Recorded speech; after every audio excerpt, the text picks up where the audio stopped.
দেখো আজকে কি খাওয়া হবে। তুমি তো ভাত খাবে।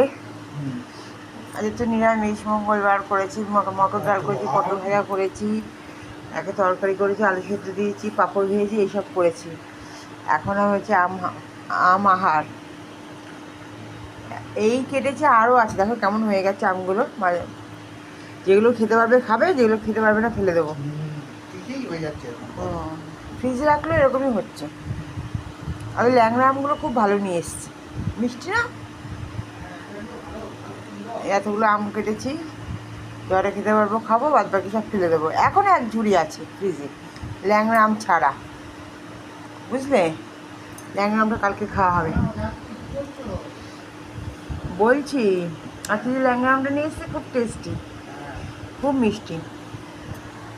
চলো ঝটপট খেয়ে নি। Good night everyone, tata. দেখা হবে কালকে একটি ব্লগে, টাটা।